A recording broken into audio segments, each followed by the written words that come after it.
കേട്ടുകൊണ്ടിരിക്കുന്നത് morning drive ആണ്. ഞങ്ങളുടെ ശബ്ദമാണ്. This is R J Lilia and R J Vipin. Lilia, സാധാരണ നമ്മൾ മോർണിംഗ് ഡ്രൈവില് ഈ കേൾക്കുന്നവർക്ക് ഒരുപാട് ഇൻസ്പിറേഷൻ ഉണ്ടാവുന്ന, സന്തോഷം ഉണ്ടാവുന്ന, ശാരീരികമായിട്ടും മാനസികപരമായിട്ടും അവർക്ക് ഒരുപാട് ഗുണം ചെയ്യുന്ന കാര്യങ്ങളൊക്കെയാണ് പറഞ്ഞുകൊണ്ടിരിക്കുന്നത് അല്ലേ? അതെ, എല്ലാ ദിവസവും അങ്ങനത്തെ ടോപ്പിക്സിലൂടെയാണ് കടന്നു പോകുന്നത്. യെസ്. ഇന്ന് അതില് താരമായിട്ട് വരാൻ പോകുന്നത് കൈ വിരലുകളാണ്, കൈ വിരൽ അടയാളമാണ്. യെസ്. ടട്ടട്ടട്ടടട്ടാ.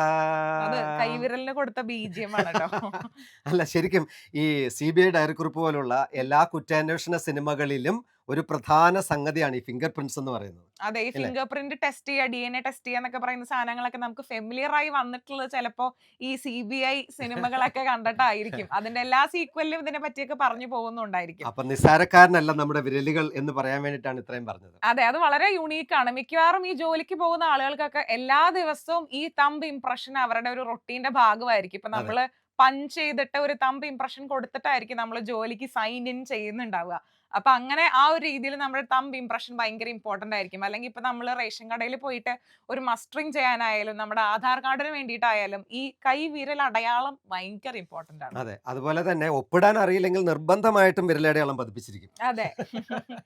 അപ്പോൾ ഏറ്റവും ലേറ്റസ്റ്റ് ആയിട്ട് ഈ വിരലുമായിട്ട് ബന്ധപ്പെട്ട ഒരു പഠനം വന്നിരിക്കുന്നത്, നമ്മൾ ഈ വിരലുകളെ ഇങ്ങനെ സ്റ്റിമുലേറ്റ് ചെയ്യുന്നത് നമ്മുടെ ആരോഗ്യത്തിന് ഒരുപാട് ഗുണകരമാണ് എന്നുള്ളതാണ്. അത് നമ്മുടെ ബ്രെയിനിനെ സ്റ്റിമുലേറ്റ് ചെയ്യും, നമ്മുടെ കണ്ണുകൾക്കും, അതുപോലെ തന്നെ ഈവൻ പനി വരാതെ പോലും നോക്കുന്നതിന് ഈ വിരലുകളെ സ്റ്റിമുലേറ്റ് ചെയ്യുന്നതിന് സാധിക്കുന്നു എന്നുള്ളതാണ്. യെസ്, നമ്മൾ യൂഷ്വലി ഹെൽത്തി ആയിട്ടിരിക്കാനായിട്ട് ജിമ്മിലൊക്കെ പോകാറുണ്ടല്ലേ. അപ്പൊ അതുപോലെ നമ്മുടെ ബ്രെയിനിനെ ഒന്ന് സ്റ്റിമുലേറ്റ് ചെയ്യാൻ, ബ്രെയിൻ ഹെൽത്തി ആയിട്ടിരിക്കാനായിട്ട് ബ്രെയിനിനെ ജിമ്മിലേക്ക് വിടാൻ ബ്രെയിൻ ജിം ആക്ടിവിറ്റീസിന്റെ ഭാഗമാണ് ഈ ഫിംഗർ എക്സസൈസസ് ഒക്കെ. കാരണം ഈ ഫിംഗേഴ്സിന്റെ തുമ്പത്താണ് നമ്മുടെ നെർവ്സ് ഒക്കെ വന്ന് എൻഡ് ചെയ്യുന്നത്.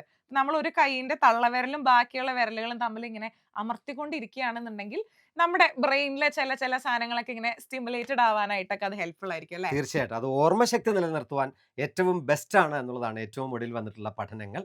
അപ്പോൾ ഈ ഒരു വലിയ ഇൻഫർമേഷൻ പ്രിയപ്പെട്ട ശ്രോതാക്കൾക്ക് വേണ്ടി പങ്കുവച്ചുകൊണ്ട് നമുക്ക് ആരംഭിക്കാം ഇന്നത്തെ മോർണിംഗ് ഡ്രൈവ്.